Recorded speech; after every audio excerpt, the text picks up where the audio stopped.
নমস্কাৰ দৰিদ্ৰ লোকলৈ এবাৰ মুখ্যমন্ত্ৰী হিমন্ত বিশ্ব শৰ্মাই এক ডাঙৰ ঘোষণা কৰিছে ৰাজ্যত দৰিদ্ৰ লোকৰ বাবে বিনামূলীয়া হ'ব চিকিৎসাৰ বাবে এটকাও দিব নালাগে দৰিদ্ৰ লোকে চিকিৎসা সেৱাৰ মাসুল বৃদ্ধিৰ খবৰৰ মাজতে মুখ্যমন্ত্ৰী ডক্টৰ হিমন্ত বিশ্ব শৰ্মাৰ এয়া ডাঙৰ ঘোষণা এই মুহূৰ্তত বিস্তৃত তথ্য জনাও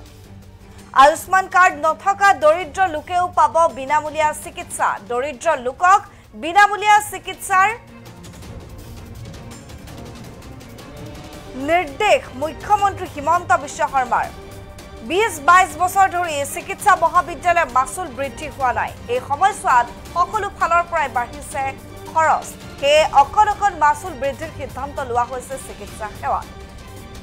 1 সেপ্টেম্বৰৰ পৰা অসমৰ 13খন মেডিকেল কলেজত হ'ব বিশেষ কেম্প 14 বছৰৰ তলৰ হৃদৰোগত আক্ৰান্ত শিশু চিনাক্ত কৰি আগবঢ়োৱা হ'ব চিকিৎসাও খবৰ এই মুহূৰ্তত জনাই আছো দৰিদ্ৰ লোকলৈ এবাৰ বিনামূলীয়া চিকিৎসাৰ নিৰ্দেশ দিছে মুখ্যমন্ত্ৰী ডক্টৰ হিমন্ত বিশ্ব শৰ্মাই দৰিদ্ৰ লোকলৈ মুখ্যমন্ত্ৰী হিমন্ত বিশ্ব শৰ্মাৰ বৃহৎ ঘোষণা ৰাজ্যত দৰিদ্ৰ লোকৰ বাবে বিনামূলীয়া হ'ব চিকিৎসা যিসকল দৰিদ্ৰ লোকৰ পিছ পৰা যিসকল লোক আৰু সেই দুখীয়া দৰিদ্ৰ লোকসকলৰ বাবে চিকিৎসা বিনামূলীয়া হ'ব চিকিৎসাৰ বাবে এটকাও দিব নালাগে দৰিদ্ৰ লোকে চিকিৎসা সেৱাৰ মাসুল বৃদ্ধিৰ খবৰৰ মাজতে মুখ্যমন্ত্ৰী ডক্টৰ হিমন্ত বিশ্ব শৰ্মাৰ ডাঙৰ ঘোষণা আয়ুষ্মান কাৰ্ড নথকা দৰিদ্ৰ লোকেও পাব বিনামূলীয়া চিকিৎসা যিসকল দৰিদ্ৰ দুখীয়া লোকৰ আয়ুষ্মান কাৰ্ড নাই তেওঁলোকেও বিনামূলীয়া চিকিৎসা লাভ কৰিব এয়া ঘোষণা কৰিছে এয়া নিৰ্দেশ দিছে মুখ্যমন্ত্ৰী ডক্টৰ হিমন্ত বিশ্ব শৰ্মাই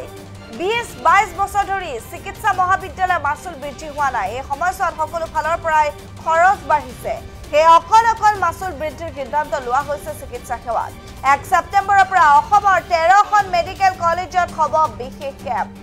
14 বছৰ তলৰ হৃদৰোগত আক্ৰান্ত শিশু চিনাক্ত কৰি চিকিৎসা আগবঢ়োৱা হ'ব আয়ুষ্মান কাৰ্ড নথকা দৰিদ্ৰ লোকেও পাব বিনামূলীয়া চিকিৎসা যেহেতু চিকিৎসা সৰকাৰী চিকিৎসালয়সমূহত যি মাসুল বৃদ্ধিৰ সিদ্ধান্ত সেই সিদ্ধান্তই আসলতে সমগ্ৰ ৰাজ্যবাসীকে হতচকিত কৰি তুলিছে আৰু সেই খবৰে সমগ্ৰ সৰকাৰকো অসম সৰকাৰকো সমালোচনা পাত্ৰ কৰি পেলাইছে আৰু এই মুহূৰ্তত আমি জনাই আছো এই ক্ষেত্ৰত সৰকাৰী চিকিৎসা সেৱাৰ যি মাসুল বৃদ্ধি হৈছে সেই বৃদ্ধিক লৈ মন্তব্য কৰিছে যে 20-22 বছৰ ধৰি একো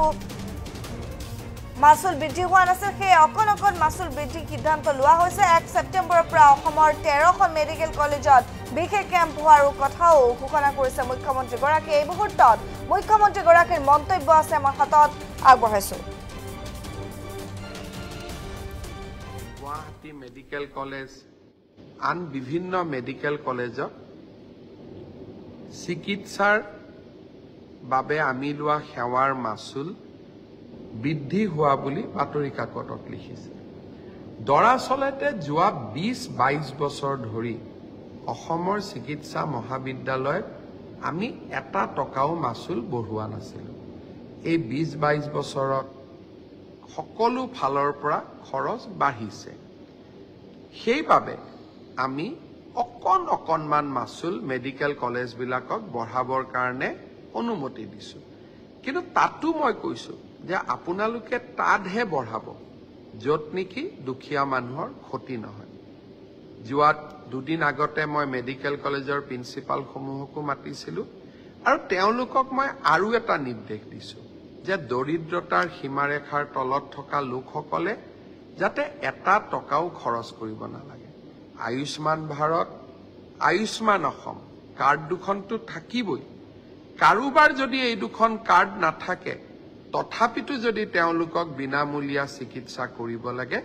আপোনালোকে বিনামূলীয়া চিকিৎসা কৰি দিব আৰ্তজনৰ লগত আৰু দৰিদ্ৰজনৰ লগত আমি সদায় থিয় হৈ থাকিম আৰু এটা মই কথাৰে সামৰণি মাৰিম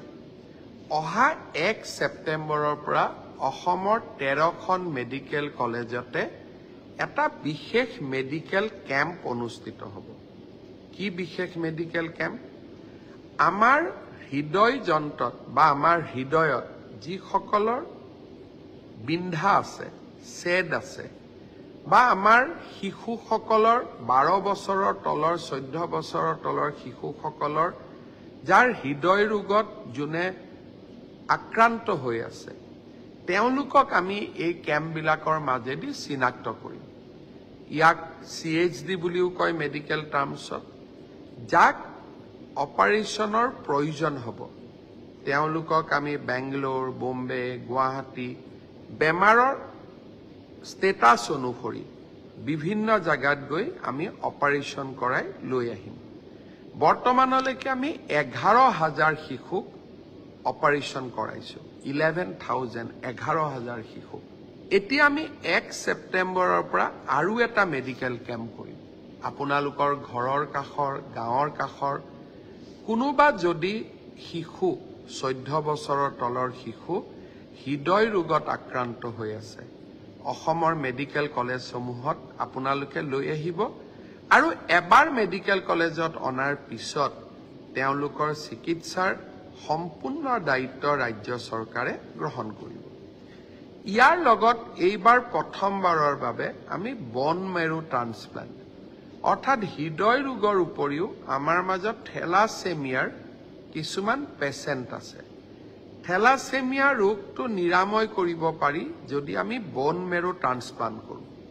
এইবাৰ 1 ছেপ্টেম্বৰৰ পৰা হ'বলগীয়া মেডিকেল কেম্পসমূহত আমি বন মেৰু প্ৰয়োজন নেকি ট্ৰান্সপ্লান্ট প্ৰয়োজনীয় নেকি তাৰ বাবে থেলাছেমিয়া ৰোগীসকলকো পৰীক্ষা কৰিম হৃদয় ৰোগত আক্ৰান্ত থেলাছেমিয়া ৰোগীসকলক আপোনালোকে অসমৰ 13খন মেডিকেল কলেজতে লৈ আহিব পাৰিব আৰু তাৰ পিছত আমি তেওঁলোকৰ চিকিৎসা ব্যৱস্থা কৰিম